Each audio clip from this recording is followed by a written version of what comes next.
Tunatukia kusoma Ephésiens. Ephésiens nous dit ceci. Ephésiens anasema hivi. La guerre que nous avons, Vita ile tuko nayo, ce n'est pas une guerre qui est charnelle. haina vita kimwili. Je vais dire à quelqu'un ce soir. Napenda kuambia mtu mmoja mngaribia leo. Ta maman mama yako n'a jamais été une sorcière. Aya kuweka mlozi. Afin que lorsque tu dois rentrer à la maison, ou soit les paroles que tu es en train de marcher avec, wala misemo utatembea nayo. oh, la vie que j'ai c'est ma mère, la vie que j'ai c'est ma mère. Maisha ni kuna Ou soit toi-même tu es en train de combattre à ta mère. Sasa zingine ni wewe mwenyewe ndio Mais unakombanisha. la Bible nous dit ceci. Lakini Biblia inatuambia Le combat que nous avons, vita tuko nayo. c'est un combat qui est spirituel. Inakuwa ni vita Donc ya tu n'as kiroho. pas le droit d'insulter à ta mère. Hauna na ruhusa Mais kuchagua tu mama as le yako. droit d'attaquer l'esprit qui dérange ta mère. Lakini kuna ruhusa ya kuandama ile pepo iko na. C'est pourquoi la Bible nous dit ceci.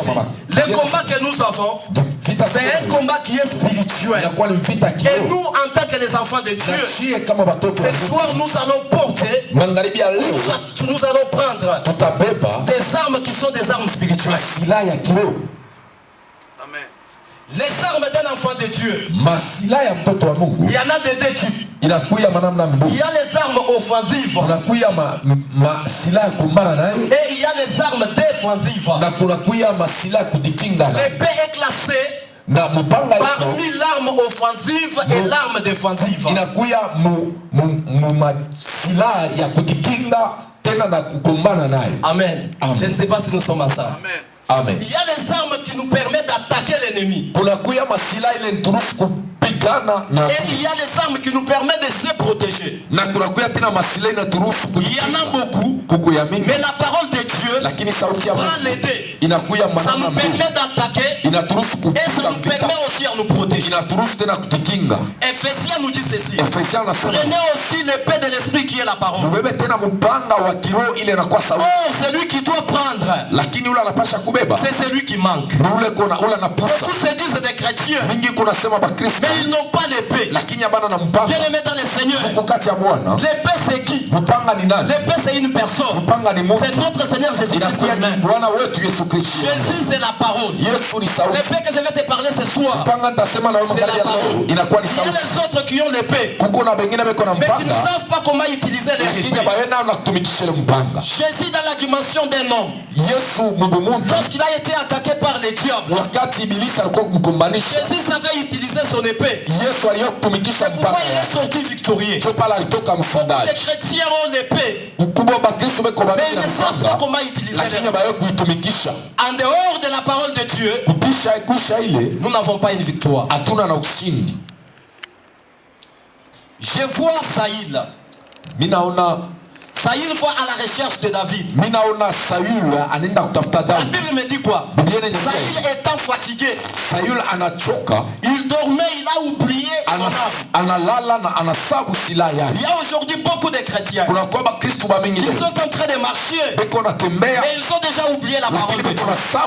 Mais le souhait de Dieu ce soir, prends l'épée. Amen. Prenez aussi l'épée de l'esprit qui est la parole de Dieu. Jean chapitre 1 nous dit ceci. Au commencement était la parole. La parole était avec Dieu et la parole était Dieu. Lorsque je méditais ce passage, écoutez ce que la Bible nous dit. Au commencement était la parole et la parole était avec Dieu. Dieu c'est Dieu. Dieu c'est lui qui est la parole. Comment il avait encore la parole? Jean nous voulait nous dire ceci. Si Dieu dans sa dimension de Dieu, la parole était avec lui, à combien plus forte raison toi et moi? Au commencement était la parole. La parole était avec Dieu et la parole était Dieu.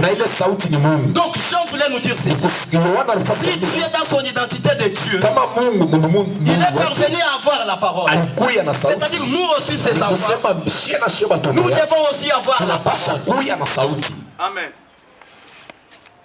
La parole de Dieu. Ce n'est pas un discours qui est tenu par le président de la République. Mais la parole de Dieu, c'est une puissance. Et lorsque Dieu parle, il a toujours été derrière sa parole pour la conquête. Dieu dit ceci à Jérémie. Je veille à ma parole. Et si ce soir tu veux connaître la pensée de Dieu, c'est en passant par les thèmes que Dieu nous donne. Quelles sont les caractéristiques d'un homme qui a la parole? Ou bien un homme qui prend l'épée? Quelle est sa première caractéristique? Sa première caractéristique, l'homme qui a la parole peut créer. Il peut créer. Bouge un peu la main pour la gloire. C'est lui qui a la parole peut créer. Jean chapitre 1, le verset 3 nous dit ceci. Toutes choses ont été créées par la parole. Rien n'est venu dans le monde sans la parole. C'est la parole qui a créé la terre. C'est la parole qui a créé les ciels. C'est la parole qui a créé l'homme. C'est la parole qui a créé les animaux. Or, je vais dire à quelqu'un ce soir, lorsque tu as la parole de Dieu, tu peux créer. Créer, c'est-à-dire quoi? Créer, c'est donner l'existence à quelque chose. Quelque chose qui n'existe pas. C'est ça, créer. Donc je comprends. Si je prends mon épée ce soir, si je suis malade, je peux créer la guérison. Si je suis chômeur, je peux créer la si l'ennemi vient m'attaquer, je peux aussi créer la victoire. C'est lui qui a la parole peut créer. La deuxième caractéristique, tout celui qui a la parole, tout celui qui prend l'épée ce soir, tout celui qui fait, lui réussit. Bouge un peu la main pour la plaque. On ne combat pas quelqu'un qui a la parole de Dieu. Car la parole, je l'ai dit au début, la parole c'est Jésus-Christ. Lorsque cette parole a porté la chair, nous l'avons appelé Jésus. C'est lui qui a la parole. La Bible me dit ceci. Tout ce qu'il fait, lui réussit. On va nous lire les livres des psaumes. Psaume chapitre 1. Psaume chapitre 1, le verset 3, je vais lire au nom de Jésus. Amen. Il est comme un arbre planté près d'un courant d'eau qui donne son fruit à sa saison et dont le feuillage ne se flétrit point. Tout ce qu'il fait lui réussit. Amen. Ici, Psaume est en train de nous montrer quelqu'un qui ne marche pas selon les conseils des méchants, mais quelqu'un qui marche dans la méditation de la parole. Psaume dit ceci. Il est comme un arbre planté près d'un courant d'eau et qui donne ses fruits à sa saison. Et dont ses feuillages restent toujours vertes. Tout ce qu'il fait lui réussit. Bien-aimé dans le Seigneur, lorsque tu as la parole de Dieu en toi, tout ce que tu dois faire, mets en tête que ça doit réussir. Que tu commences les commerces, même si c'est avec les braises, mets en tête que ça va marcher. Que tu commences les études, mets en tête que ça va toujours marcher. Bien-aimé dans le Seigneur, quelqu'un qui a la parole de Dieu en toi, le monde des ténèbres ne peut pas les détruire. Nous lisons dans le livre d'Actes des Apôtres. Jésus les disciples qui avaient la parole de Dieu en eux, ils ont commencé à opérer des miracles. Le monde des ténèbres s'est tenu. Les pharisiens se sont levés. On a arrêté les disciples. Lorsqu'on a arrêté les disciples, la Bible me dit quoi? Il y a eu un homme qu'on appelait Gamaliel. Gamaliel les a dit ceci. Ces gens ici que vous avez arrêtés, s'ils ont Dieu, si la parole est au milieu d'eux, vous ne pouvez pas les détruire. Vous ne pouvez pas les détruire. Faites attention. Car si nous combattons ces gens, nous allons combattre Dieu. Bien-aimé dans le Seigneur, lorsque tu as la parole de Dieu en toi, tout ce que tu dois faire, ça doit réussir. Car la parole de Dieu, c'est la sagesse. Et la Bible me dit ceci. Quelqu'un qui veut construire, la première des choses, tu dois d'abord s'asseoir. Or, le fait d'être assis, c'est ça le symbole de la parole de Dieu. Beaucoup de gens ont eu à vivre les échecs dans leur vie. Parce que la parole manque dans leur vie. Mais tout celui qui a la parole, il est accompagné de la réussite. Car notre Dieu, Hébreu me dit, il soutient toutes choses par sa parole puissante. Amen. Celui qui a la parole de Dieu ne flétrit jamais. Ne flétrit jamais. Bouge un peu la main pour la celui qui a Dieu ne flétrit jamais. Bien aimé dans le Seigneur, j'ai connu des gens. J'ai connu des gens. Qui étaient des serviteurs de Dieu. Pour regarder même leur corps. Le Seigneur les a régénis. Amen.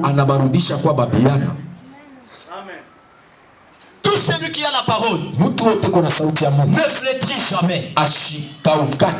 Ésaïe 40 me dit ceci. Ésaïe 40 anasema hivi. L'arbre tombe. Mti inaanguka. La fleur sèche. Mais la parole de votre Dieu subsiste éternellement. Ésaïe 40 le verset 8. Ésaïe 48. Bien aimé dans le Seigneur, notre Dieu a la capacité de nous faire rajeunir comme l'aigle. Psaume 103. Notre Dieu a la capacité de nous faire rajeunir comme l'aigle. Nous connaissons tous l'aigle. Lorsque l'aigle a déjà vieilli, une fois s'est frappé au rocher, une fois commencé à se déprimer, après il faut encore se rajeunir. On n'est pas là pour enseigner comment est-ce que l'aigle fonctionne. Cela veut dire quoi? Lorsque tu as la parole de Dieu en toi, la jeunesse dont je suis en train de parler, c'est la force. Ce n'est pas la force que toi tu penses, mais c'est l'esprit de Dieu en toi. C'est pourquoi Isaïe me dit ceci. Les vieillards tombent, les jeunes du chant chancellent, mais ceux qui se confient à l'Éternel, l'Éternel renouvelle leur force. Ils prennent les voiles comme l'aigle et ils nous courent sans se fatiguer. C'est-à-dire quoi? Lorsque tu as la parole de Dieu, Dieu va te donner de la force.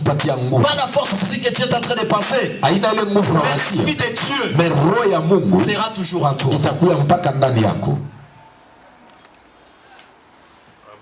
Celui qui a la parole de Dieu est stable.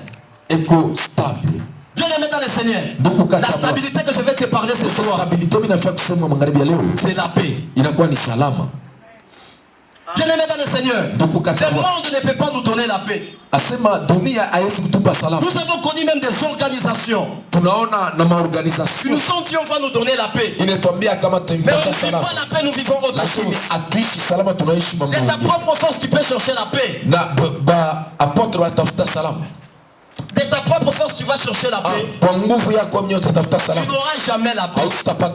Mais celui qui a la parole de Dieu en lui a la paix. Je peux la mettre pour la gloire de Dieu.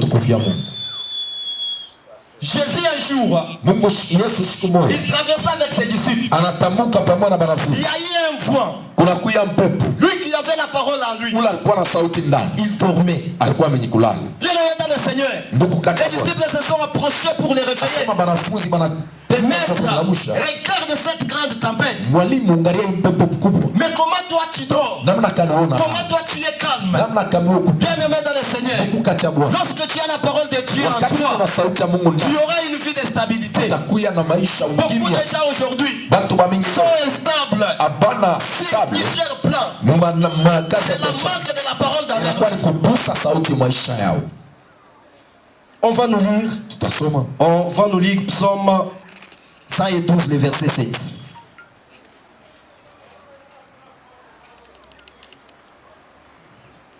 Il n'est qu'un point de mauvaise nouvelle. Son cœur est ferme, confiant à l'Éternel. Amen. Amen. Bien aimé, écoute ce que la Bible nous dit. Il ne crains point les mauvaises nouvelles. Bien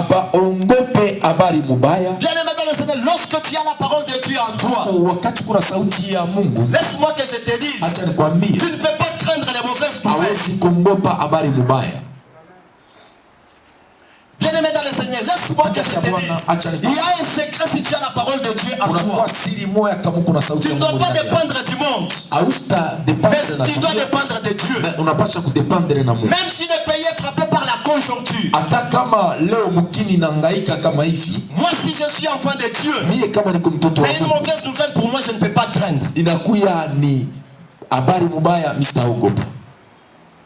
La réussite dans notre vie n'est pas facteur de nos capacités, mais la réussite dans notre vie est facteur de la présence de Jésus.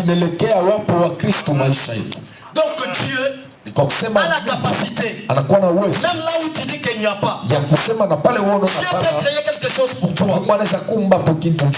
Bien aimé dans le Seigneur, dans la même mer que Pierre pêchait, sans rien trouver, c'était dans la même mer que les poissons étaient sortis. Mais avant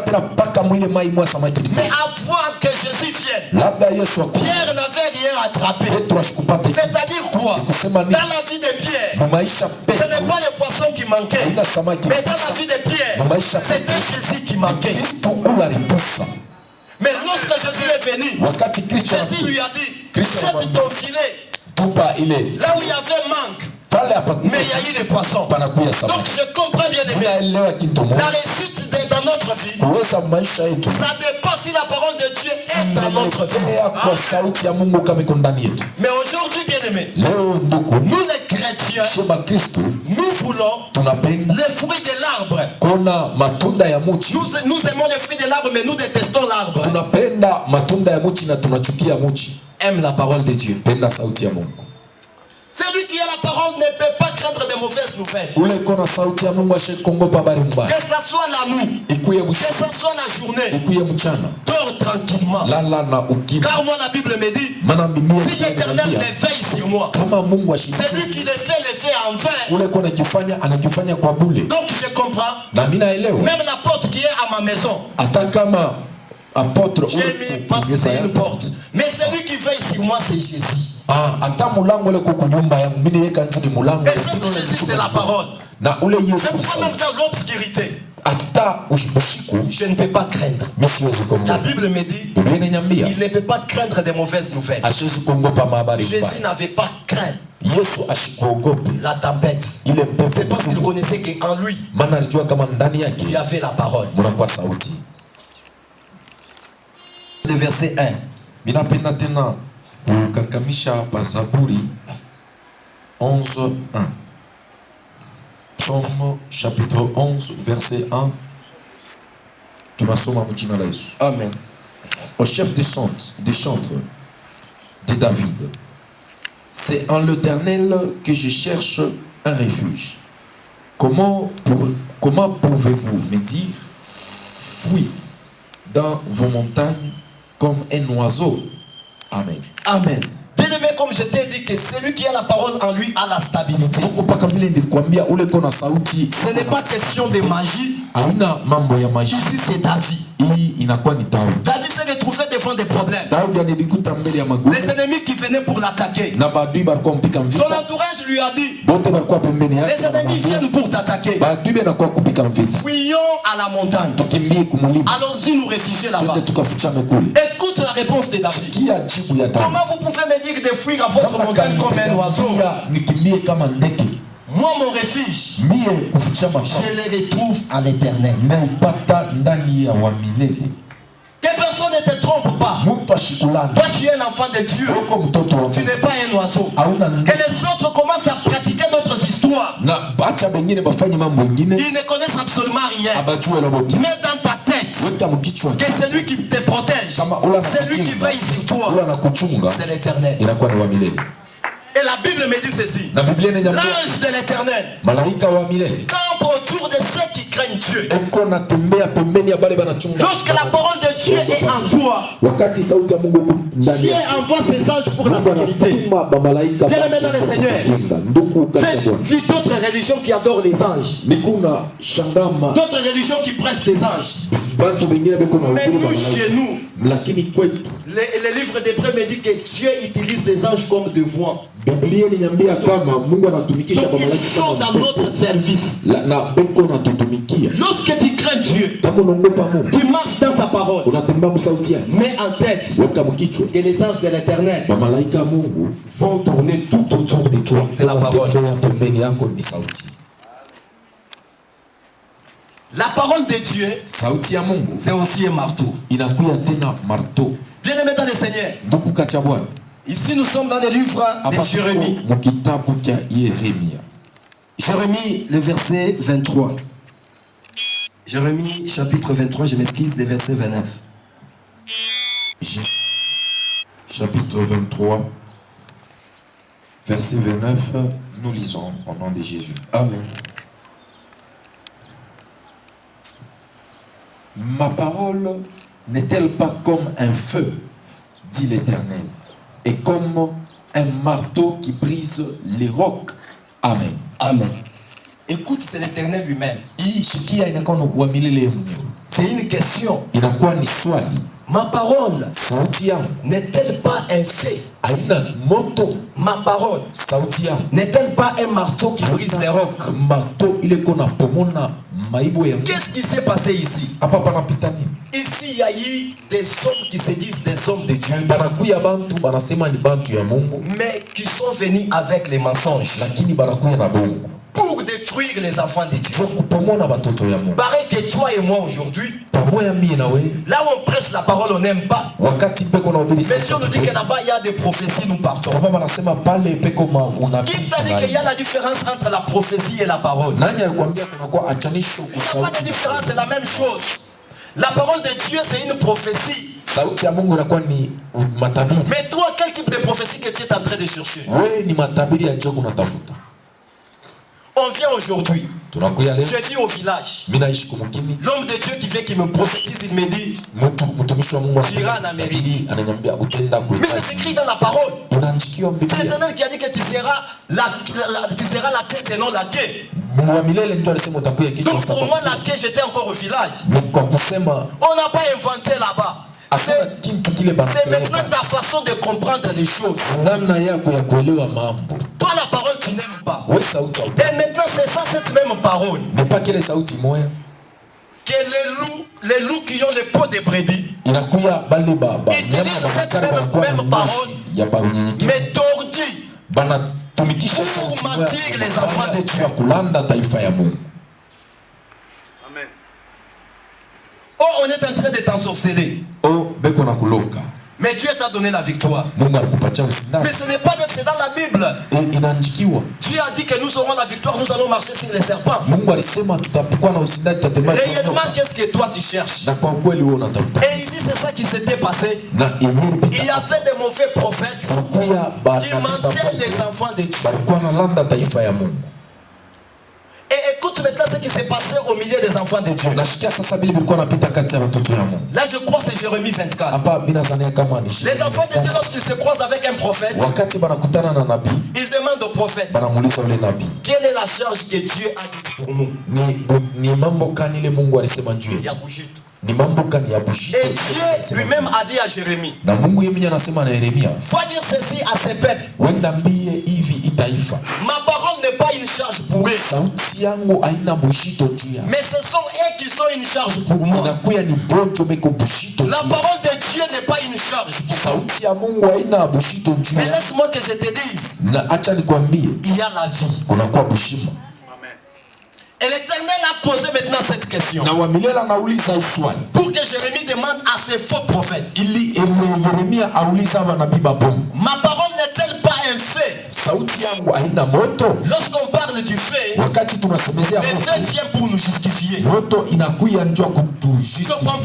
être dans l'assemblée de Dieu. Nous tous nous prions. Le fait peut descendre chez l'autre. Et ça ne peut pas descendre chez vous. C'est-à-dire quoi? Les feux viennent pour, en d'autres termes, c'est pour mesurer nos œuvres. Je ne sais pas si tu m'as compris. Dans les temps d'Élie et les faux prophètes de Baal, c'était le problème du feu. Élie a invoqué, les autres aussi ont invoqué. Mais les prières des prophètes de Baal n'étaient pas justifiées. Mais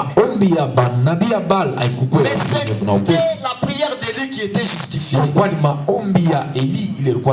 C'est pourquoi c'était dit ceci au début. On peut bien prêcher, on peut bien chanter, mais dans le domaine de la bénédiction, dans le domaine de la délivrance, c'est Dieu lui-même qui connaît. Il n'est pas seulement un Dieu de loin, mais il est aussi un Dieu de près. Bien aimé dans le Seigneur, ne dites pas que je vais arrêter l'impudicité seulement si on va me prophétiser. Tu es en train de perdre ton temps. À chaque fois que tu es en train de prier, il faut que l'effet descende. Et quand l'effet descend, l'effet va mesurer ce que tu es en train de faire. Et l'Éternel ajoute encore, ma parole n'est-elle pas un marteau? La parole de Dieu c'est un marteau. Il faut que quand tu es dans l'assemblée de Dieu, lorsque tu écoutes la parole de Dieu, toi-même tu te dis, apparemment cet homme de Dieu qui est en train de me prêcher, c'est comme s'il m'a vu. Apparemment cet homme de Dieu qui est en train de me prêcher, c'est comme si on lui a parlé tout ce que je suis en train de faire. Non, la parole de Dieu c'est un marteau. Il faut que quand ça va te frapper, là où tu es assis, il y a un changement. Mais parce que la parole de Dieu aussi c'est un marteau, ça peut redresser ce qui est courbé. Bien aimé dans le Seigneur, il y a des choses que les gens ont dites dans nos vies, et ces choses ça ne peut pas se redresser. Salomon lui-même avait dit aussi, ce qui est courbé ne peut être redressé.